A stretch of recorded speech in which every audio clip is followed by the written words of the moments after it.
Good evening, everyone, and welcome to closing night of the Britt Classical Festival. Thanks for coming again. Yay, it's a bittersweet night, bittersweet. My name's Mark Knippel. I'm the orchestra manager, and I'm pleased that you're all here again. I wanted to take a moment to just thank the Heavenly Harp and Flute Duo for playing again tonight.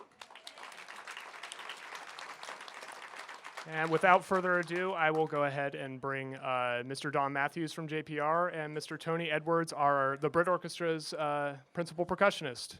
So welcome them to the stage. Thanks.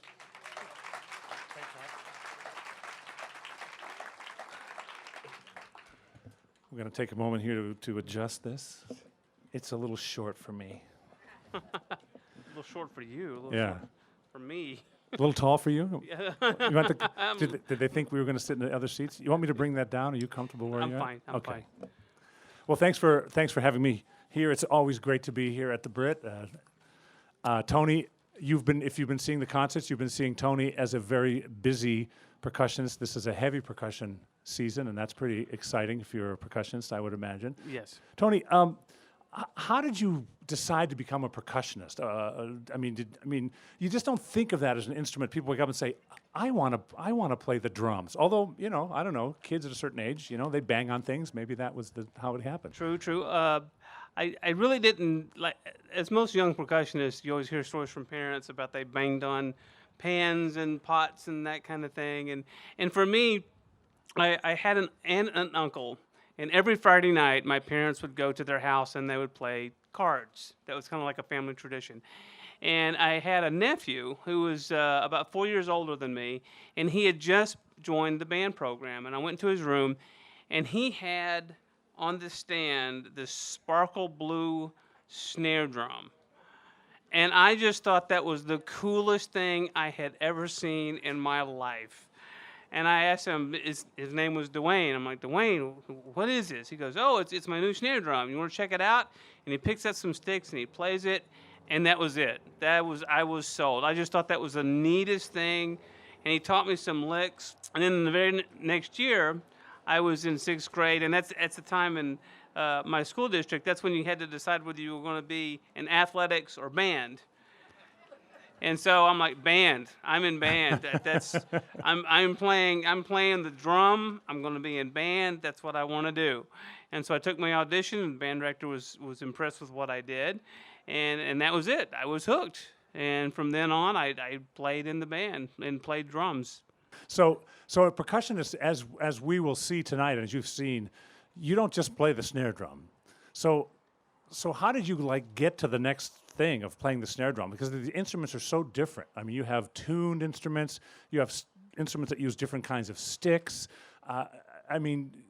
Where do you learn that sort of thing? Where did you learn it? Well, my situation was a little bit different. I don't mind admitting to some people, my family was a little, how should we say, they didn't make a lot of money, let's put it that way.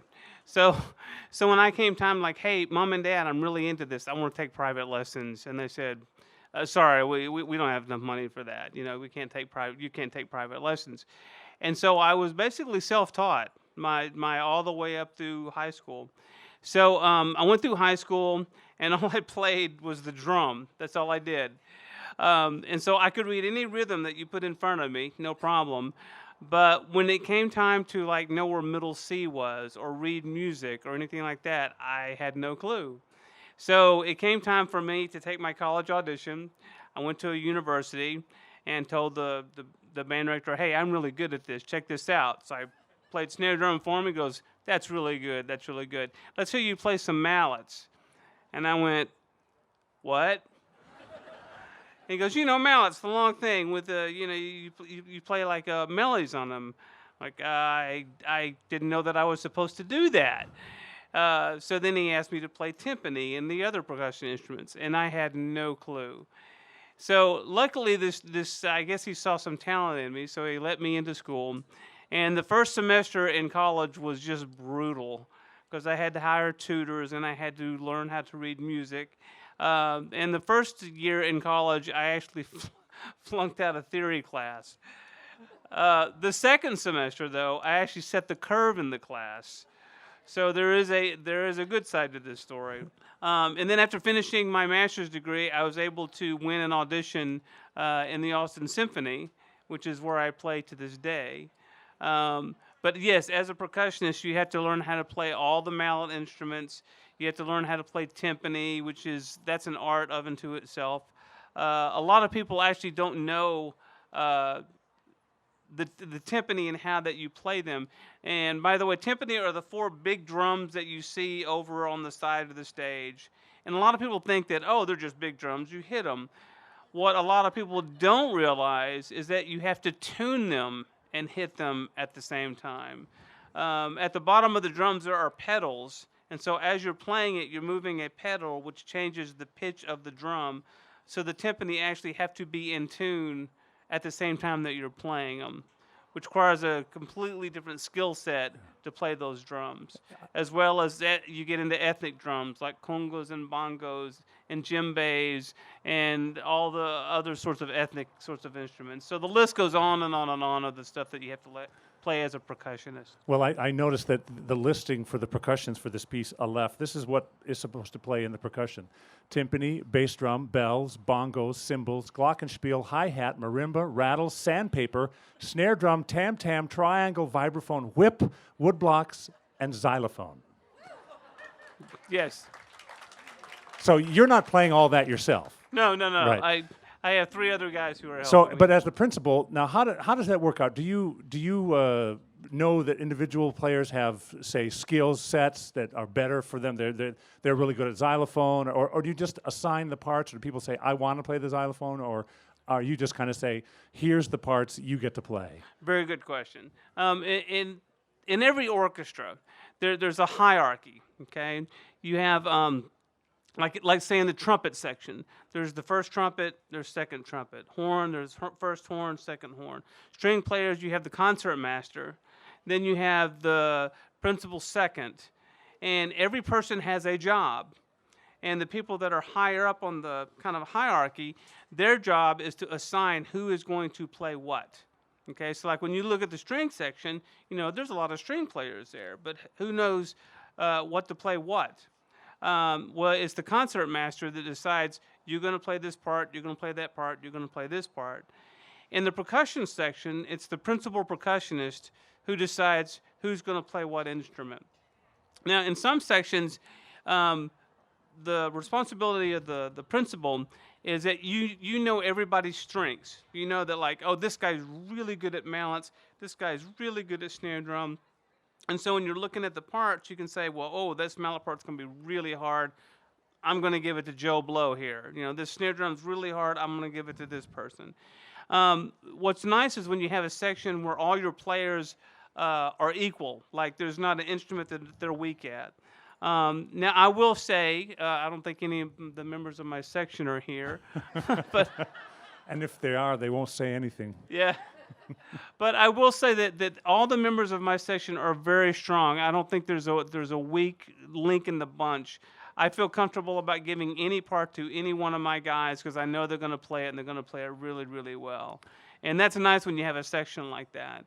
It's hard when you have a section that I kind of a quick anecdote. I knew a friend of mine who became the principal of the Kansas City Orchestra, and he was talking to his section trying to get to know him, and one of the guys said, I just want you to know that I only play the bass clef. Which what that meant was I only played the bass drum. Yeah. I don't play mallet parts. I don't play anything else. I just play the bass drum. So just give me the bass drum parts when you give me the part assignments. So yeah, it's the principal percussionist who assigns. And with this particular kind of a season, which is you got people coming from all different places, you have a short amount of time. Do you guys get together over coffee on Monday for the week and hand out the parts, or do you just kind of go and say, here, I've worked, or you've worked with some of these guys before, so you kind of know that. Is it again something that you assign to them, or do you let them say, I'd like to play the sandpaper part? I'm really good at sandpaper. Well, everybody does things different, and obviously, the further in advance that you get the part, the better, because it gives you a chance to practice your part so that you'll be prepared come to the first rehearsal. What I try to do, so my section, is I try to get the music as far in advance as I possibly can.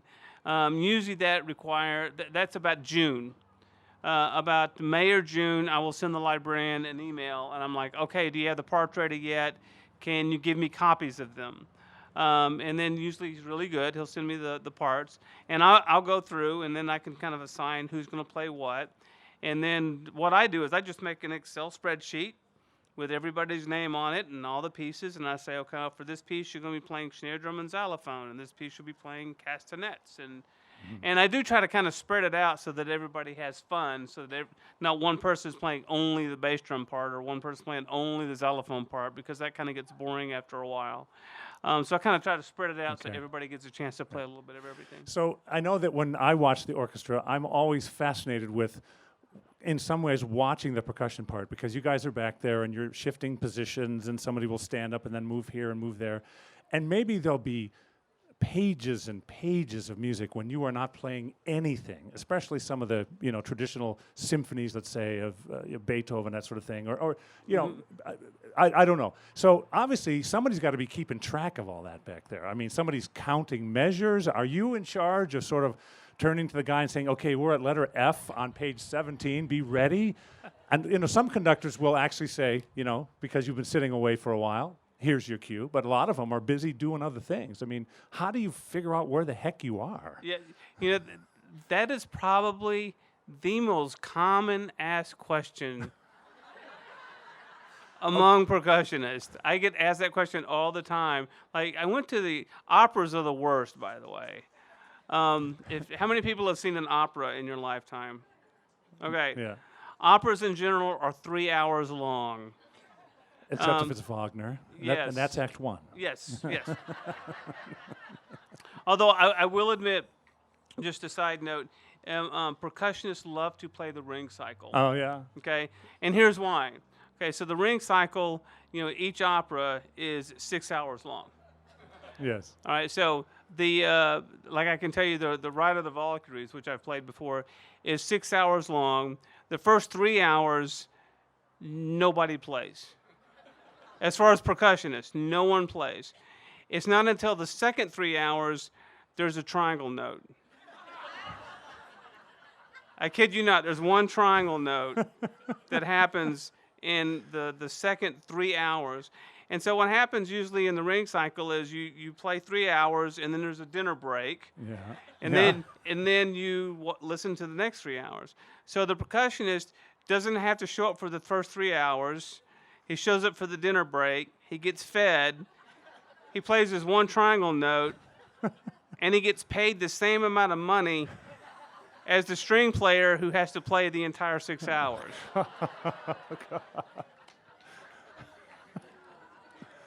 And most people don't know that, but that's just the way that opera works. Some future percussionists out here, I think. Some of the young people. There you go.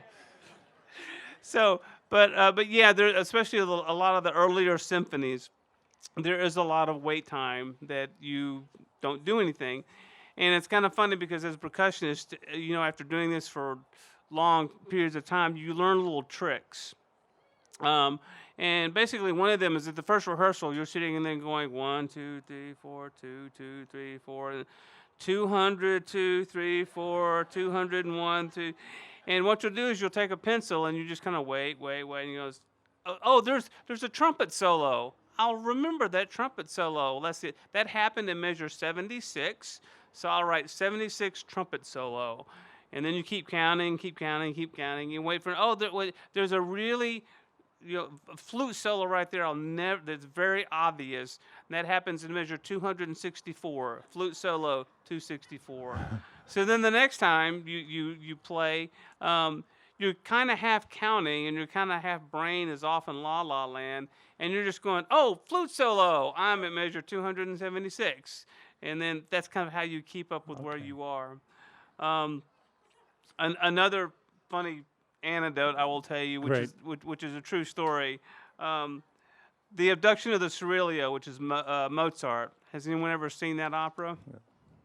Okay, another 3-hour-long opera. The percussion part in that is you play the overture, you play the middle piece, and you play the finale. So you play the overture and you wait an hour. And you play the middle piece and you wait an hour. And then you play the last piece, the finale, and you're done. The last time I played that, it only takes 2 percussionists to play it. And I shouldn't tell this because I could get myself in trouble. We won't tell. We played. Me and the other percussionists played the beginning of it, the overture, and then at the first rehearsal we took a stopwatch, and we clocked how long it was going to take before we played the next piece, and then we played the next piece, and then we took a stopwatch, and then figured out how long it was going to take. So then, when we came and played the performance, we played the overture, and then we left the hall and went to a bar across the street.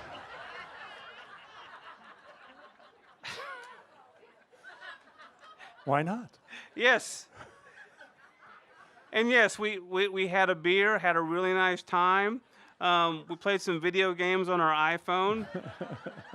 We left about 15 minutes, gave ourselves plenty of time, went back, played the middle piece, left the hall, went back to the bar again, had another beer,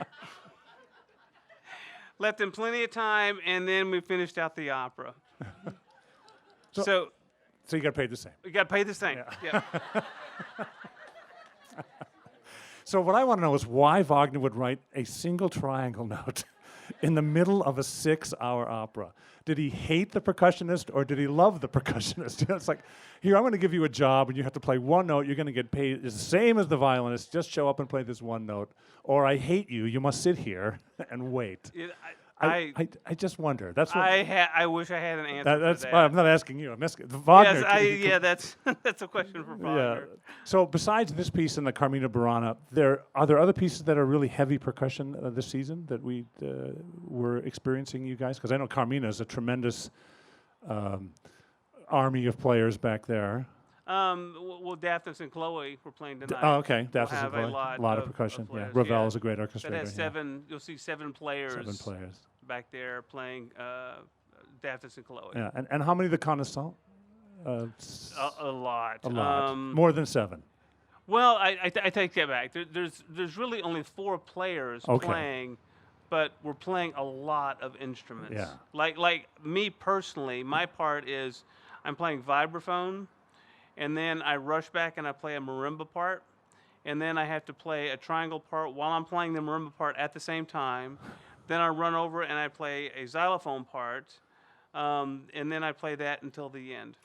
So I'm running around playing all these different instruments at the same time. So in other words, if you brought your binoculars and you are really bored, focus them right on the percussion part. You're going to see a lot of dancing going around. Yes, you're going to see a lot of dancing going around. That's great. Now, I read this somewhere that you appeared in a feature film.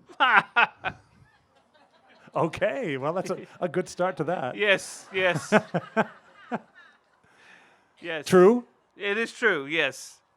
Well, are you going to tell them what the film No, is? I don't know. All it says is appeared in a feature film. I did not write down what it was. I was the drum set player in a movie called Waiting for Guffman. So, out of curiosity, how many people know this movie? It's available on DVD. Now we can watch it. Yes. So, it's the same people that do Best in Show, and yeah, it's that same group of people that do it. And I've got many funny anecdotes about this. About this. We got time for at least one. Okay, all right. So it was filmed in Austin, and I get a phone call one day, and it's like we're calling to audition musicians for this movie. Now the thing to remember in Austin, there's the University of Texas, and the University of Texas has a film department. So when I get this phone call, I'm thinking like, oh, great. It's one of these dumb students who are making a movie, and they're looking for, somebody to be in their movie. So the first question out of my mouth is, how much does this pay? And the lady said, no, it pays really well. It pays scale. I'm like, what's scale? And she said it's $1,000 a week. I'm like, all right. You piqued my interest. So and she says, well, it is a big movie, and its director is Christopher Guest. Now, unfortunately, Christopher Guest just went right over my head. I did not know who this person was at the moment. And of course, he had just finished his stint on Saturday Night Live. He had done The Princess Bride. He plays the six-fingered man in Princess Bride. But none of that clued in. Didn't have a clue who this person was. So I'm like, okay, sure, I'll do it. And so they said, well, you have to audition because we're auditioning 200 people to do this part. I'm like, all right, sure. So I show up, and it's a drum set part. And so I show up, and it was the most surreal experience of my entire life. I show up, I set my drum set up, and there's the casting agent there, and they have a little camera, and they're going to videotape it. And she goes, okay, all right, so what we're looking for is kind of a Broadway, kind of jazzy kind of thing. So that's what we need. Can you give us like a Broadway jazzy thing? And I'm looking at her like, what are you talking about? Like, do you have some music I can play with? Or do you have like a band I can play along with? Or, what does Broadway jazzy mean? I don't even know what that means. She goes, like Broadway jazzy. Like, so this conversation goes on for a while, and I'm getting irritated. I'm like, okay, you know what? Why don't I just make something up and improvise a solo? And I have no idea what Broadway jazzy means, so I just start playing. And the whole time I'm playing, there's a camera just like in my face and moving around. And then the other thing that I thought was so bizarre, I didn't think this really happened, but she literally was going around doing this. Framing you, yes. The whole time. And I thought, this is something they did in movies. They really didn't do this in real life. But she actually was doing that. Okay, so we finish this, and she starts asking me questions, and I leave there, and I think, well, that was just the biggest waste of time. I'm not getting this part. They're obviously looking for an actor, not a musician, because I don't know what Broadway jazzy means, and and they're giving me this direction, and I don't know what they're talking about, and so a week goes by, and I get this phone call, and she calls me, and she goes, I'd like to let you know that Christopher Guest looked at all 200 films, and he thought you were the best, and he has picked you for the role of this drum set player. So I'm like, great. So she says, you need to be at the set, and on this date, at this time, and so I'm like, great. So I show up there. So here's the next funny part about this story. I know many of you don't know Austin at all. So I go there, and it's on Rosedale in East Austin. Rosedale is the worst part of town you could possibly be in Austin. It's considered the crack district of Austin. And that's where they're filming this movie. So I show up, I unload my drum set, and it's in a gymnasium, go in there, and all of a sudden, lo and behold, Christopher Guest shows up. And I don't know how many people have seen the movie. So in this particular day, he was wearing the blue jumpsuit with the little red dicky. I don't know if you remember that, and also Christopher Guest is not the kind of person that you think he is. I would call him a Rain Man type. He is not outgoing at all. He is very shy. He will not look at you in the face. He looks at the ground. He's like Rain Man. That's the best way to describe it. So he's talking to all the people that are in the band, and he's like, okay, so this scene we're going to shoot, there's no script, just so that you know. Everything about this is improvised. The only thing the actors have is a storyline, and so your job is just to go with the flow. And the reason we hired you is because we didn't want actors to be pretending to be musicians. We want musicians because you can't fake it. And you're real musicians. So basically, whatever happens, be a musician. Do what you would do like as a musician. So I'm like, okay, all right, got it. So then he goes, okay, so this scene, what's going to happen is I've got to teach the actors how to dance. I don't know if you remember this scene where he's actually doing this funny dance and explaining the actors how to dance, but that's the scene that we shot the first day. So he goes, okay, so I'm going to do a dance, and a drummer, and he points at me. He goes, what you got to do is you got to give me a beat, and I'm going to dance to it. I'm like, okay, got it. Got my direction. So he goes, okay, camera, speed, are we ready? And roll 'em. And he looks to me and he goes, drummer, give me a beat. And I say, what kind of beat do you want?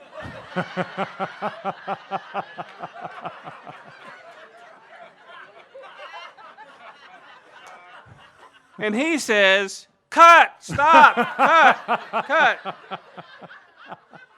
And then he looks at me and he goes, I'm really sorry, I forgot to tell you a really important part. You can't talk.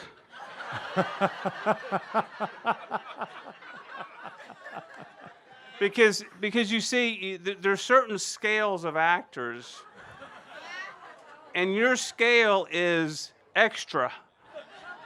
And extras are paid like here. And if you talk, you become an actor. And actors are paid here. So I'm really sorry to tell you that, but so we're going to do this again. And when I say give me a beat, you just got to play, but you can't talk. I'm like, oh, got it.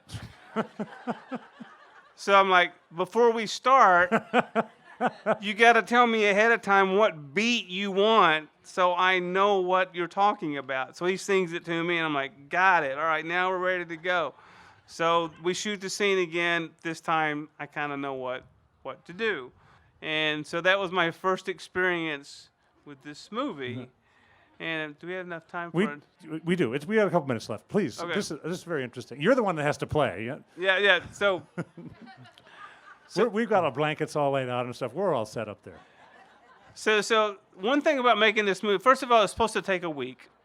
They told us that they would need us for a week to do all the shooting. And one of the things about the movie was it was all done out of order. And they kind of told us about what the movie was like, but I'm sitting here watching this and shooting all these scenes, and if anybody's ever seen the movie, you know, it's bad. I don't know how to explain it. It's just, and it's made to be that way. And I'm watching these scenes just going, this is the worst movie I have ever. How is this possibly going to be good? It's just terrible. I mean, the acting is terrible. The plot is terrible. It's horrible. It's just a bad movie. And it wasn't until I saw it in a theater, it like, oh, it's supposed to be bad. I got it. So the second day we're shooting, there's this girl, and she's walking around the set, and she's got this Polaroid camera, and she's got this necklace. And I mean, there must be like 200 photos on this necklace that she's wearing. And so I lean over to one of the guys, and one of the crew guys, and I'm like, who's that? What does she do? And she goes, that is the continuity agent. And I'm like, the what? She goes, her job is to make sure that there's nothing that's out of place. Because one thing I learned when you make a movie that I did not know is that you think they shoot the movie. That's not how a movie is made. The way a movie is made, and it also takes forever, and I mean forever to make a movie. Because let's say you're shooting a scene with two people having a conversation. Well, that scene is shot twice. And so the first time they shoot it, they shoot it with the camera on this side, with the lighting and the mics and everything all set up, and they shoot the entire scene that way. And then once they get it, they have to flip everything, and now they have to put the camera on this side with the lights, with the mics, with the whole thing. That takes about 4 to 5 hours to move that stuff to a different position to shoot the same scene. So when you're watching the movie, you're watching this conversation, and it just goes back and forth like this, and you don't think anything of it. But that took like about 8 hours to shoot that one scene. So we're shooting a scene that's like that. And we're in the band, shooting in the band. And the scene is, we're going to play a couple of notes, and then we get up and walk away, and then there's a dialogue that happens between Christopher Guest and one of the actors. And so we shoot the scene. We have to shoot it several times to get it right. And then they go, okay, we got the take. Now we need to flip everything, so we shoot the same scene from a different angle. Great. So they shoot the scene. And I have to tell you, if you ever make a movie, the food is awesome. It is just awesome. Because you literally work for like 30 seconds, and then you wait for 5 hours. And then you work for 30 seconds, and then you wait for 5 hours. And so they had these tables of food. And we're not talking about like M&Ms and Snickers and Coke. We're talking about like shark sushi and caviar. And I mean, it's just this amazing spread of food. And so after about the third day, I started like partaking in this food. It's like pretty cool. And they have a bunch of rules when you shoot movies. One, you cannot go outside. That's a rule. You cannot go outside. You have to stay on studio. The reason for that is because if the wind blows your hair or blows your tie or something like that, then the scene is ruined. All right, so we shoot this scene. I go over, I'm like, oh, look at this great food. I get me a big old plate of food. I get me like a drink, and I'm just having a great old time.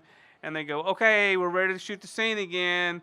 And I don't even think about it. I walk back over, I sit down on my drum set, I take my Coke, and I put it right down next to my drum set, and I'm like ready to play. And all of a sudden, the continuity agent goes, stop, that drummer. He brought a Coke onto the scene because that was her job, to take all these photos to make sure that no one did that. So that was one of the days I got in big trouble. But you did the movie, that's great. But yeah, did the movie. Well, listen, we are out of time. Okay. Thank you so much, Tony, for taking the time to do it. Thank Tony you. Oates, everybody. Thank you. Thank you. Great.